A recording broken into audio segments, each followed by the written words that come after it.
안녕하십니까. 오늘은 창원 아파트에 대해서 알아보도록 하겠습니다. 창원의 힘. 창원은 지금 분양을 하면 거의 완판을 기록하고 있죠. 아무래도 입주 물량이 제가 볼 때는 지방 중에서는 많지 않다. 단지 지금 전국적으로 아파트 가격이 하락하기 때문에 창원도 어쩔 수 없이 하락하는 그런 추세입니다. 사실 창원도 보면 어, 21년 한 10월 달 기준으로 좀 하락하는 하락 반전 추세가 뚜렷이 나타나고 있습니다. 자, 그렇지만 창원은 지금 금리 영향만의 그런 함수의 그런 도시다. 이렇게 말씀드릴 수 있겠습니다. 그래서 올해 입주 물량 내년 내후년까지 적정 입주 물량이기 때문에 위치가 좋은 곳은 제가 볼 때는 금리만 하락하면 반등할 수 있는. 자, 그렇지만 지금 아파트 부동산은 더 이상 부동산이 아니고 주식의 성격을 띈다 이거죠. 이렇게 된 원인은 제가 볼 때는 SNS로 3040 세대들이 정보의 속도가 워낙 빠르기 때문에 의사 결정도 빠르다 하는 겁니다.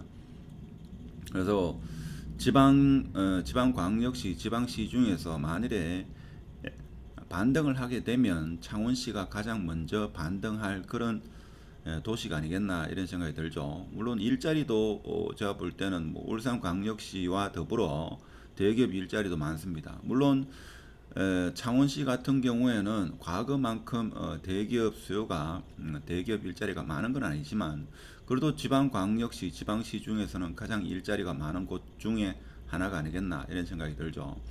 최근에 분양했는 아파트만 보더라도 지금 보면 롯데건설이 분양한 창원 롯데캐슬 포레스트 같은 경우에 완판이 되었다 하는 겁니다. 이 완판된 이유는 뭐 여러 가지가 있겠습니다만은 창원시에는 아무래도 신축 아파트가 그렇게 많지 않은 측면도 있고 제가 볼 때는 롯데캐슬 포레스트 같은 경우에는 숲세권으로서 공단 바로 인근에 있으면서 제가 볼 때는 거주 만족도가 상당히 높지 않겠는가 그런 생각이 들죠. 자, 그런 가운데서 창원 같은 경우에 지금 포레스트 같은 경우는 위치가 상당히 좋고 가격도 인근 대비로 봐서는 나쁘지 않은 그래서 충분히 메리트가 있는 그런 위치를 점유하고 있기 때문에 충분히 완판되지 않았나 그런 생각이 듭니다. 그렇죠. 자, 그래서 이 위치를 한번 보면 이 위치가 지금 창원에 지금 완판되는 포레스트죠. 포레스트 이 위치입니다. 그렇죠. 이 위치인데 위치를 봐서는 공단이 주위에 상당히 많이 포진하고 있고 자, 그렇지만 숲을 이루는 숲세권의 위치에 있기 때문에 많은 사람들이 청약을 넣지 않았겠나. 그리고 또 아무래도 신규 아파트 물량이 인구 대비 많이 부족하다 하는 겁니다. 자, 그렇지만 창원 아파트를 리딩하는 것은 제가 볼 때는 용지못 인근의 용지 아이파크와 용지 더샵 이 아파트의 가격 흐름이 치고 올라가야지만 인근의 아파트도 유니시티도 가격이 올라가고 전반적으로 가격이 상승한다. 이렇게 보시는 게 좀 맞지 않겠나. 자, 그러면 용지 아이파크 같은 경우에 지금 가격 흐름이 상승을 하다가 계속적으로 상승을 하다가 지금 하락 추세에 있는 겁니다. 이 하락 추세에 있지만 특히 여기 101동에 있는 요 아파트 세대들이 요 앞에 병원이 하나 있죠. 그래서 저층 같은 경우에는 요 인근의 아파트와 가격 차이가 적어도 1억 정도 이상 가격이 낮다 하는 거. 그래서 저층 위주로 금매 위주로 소진되었다 이렇게 이해하시면 되겠습니다. 특히 7억대 아파트 같은 경우에는 101동 아파트가 아니겠나 그렇게 볼 수 있고 그리고 지금 나와 있는 매물을 보면 8억 중반 8억 중반을 이루고 있죠. 8억 중반. 그래서 가격 흐름은 전국적인 아파트 가격 흐름과 맥을 같이 하고 그런 의미에서 동조화 현상에 의해서 가격이 하락하는 거지 창원시 자체 내에서의 어떤 공급 물량 과다라든지 뭐 이런 거와는 상관이 없다. 이렇게 말씀드릴 수 있겠습니다. 그리고 전통적으로 창원 같은 경우는 여기 롯데캐슬 입지가 상당히 좋은데 용호무학이라든지 일동 자, 여기에 재건축이 일어나야 되는데 지금 재건축 아파트는 사실 투자 가치로서는 별로 좋지 않다.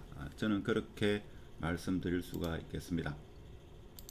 그래서 오늘은 창원에 대해서 지금 알아보고 있는데 지금 분양을 계획하는 곳이 여기죠. 자, 여기입니다. 여기인데 지금 이게 가격대가 지금 분양 가격대가 좀 저렴했는 걸로 그래 기억이 되는데 이 분양 가격대가 얼마였습니까? 지금 보면 경쟁률이 나오고 있고 계약 면적 그리고 쭉 나오고 있죠. 보면 가격이 제가 볼 때는 적정한 가격이 아니었나 그런 생각이 드는데 지금은 창원에 분양을 하면 경쟁률이 상당하죠. 뭐 100대 1까지 이렇게 나오는 것도 있고 그래서 보면 여기 가격이 나오는데 4억 7천, 4억 7천에서 5억, 5억 전후로 봤을 때 이 일대의 아파트가 지금 어떻게 되느냐 보면 힐스테이트 마크로엔 같은 경우에는 지금 이게 가격대가 국민평형으로 봐서는 지금 국민평형이 잘 나타나지 않는데 뭐 7억 가까이 6억 정도 하네요. 자, 6억인데 여기는 5억에 분양하기 때문에 제가 볼 때는 충분한 메리트가 있기 때문에 많은 사람들이 분양을 넣지 않았나. 지금 여기는 포레나 대원 같은 경우에 2018년식이죠. 자, 이것이 지금 5억 8천인데 이게 5억에 분양을 했기 때문에 그만큼 인기가 있지 않았나. 힐스테이트 아티움 시티 같은 경우에도 지금 4억 9천. 지금 이 단지는 2020년이죠. 그리고 여기는 지금 숲세권입니다. 숲세권. 자, 이게 5억에 분양했고 이게 현재 5억 8천. 자, 5억 8천이고 이게 지금 5억 한다 이거죠. 그러니까 이게 가치가 있으니까 사람들이 많이 넣었다 이렇게 볼 수 있고 공급도 그렇게 많지 않다. 이게 26년도 입주죠. 26년 입주이기 때문에 이때쯤 되면 창원 시장이 제가 볼 때는 가격이 상당히 올라가지 않겠는가. 그렇기 때문에 지금 완판할 수 있는 뭐 여러 가지 원인 중에 하나가 아니었나 이런 생각이 듭니다. 창원은 하여튼 간에 제가 지금 전국적으로 아파트를 공부하는데 입주 물량이라든지 물론 창원 같은 경우는 가장 핵심지가 일대죠. 일대가 가장 핵심지라고 이렇게 볼 수가 있겠습니다. 이래 봐서는 이 일대에는 공급이 부족하다. 그래서 향후에는 가격이 가파르게 상승할 여지가 충분하다. 저는 그렇게 파악하고 있습니다. 제 영상에는 투자에는 참고하지 마시고 같이 공부한다 생각하시고 오늘 영상이 좋았으면 구독, 공유, 좋아요 부탁드리고 마치도록 하겠습니다. 감사합니다.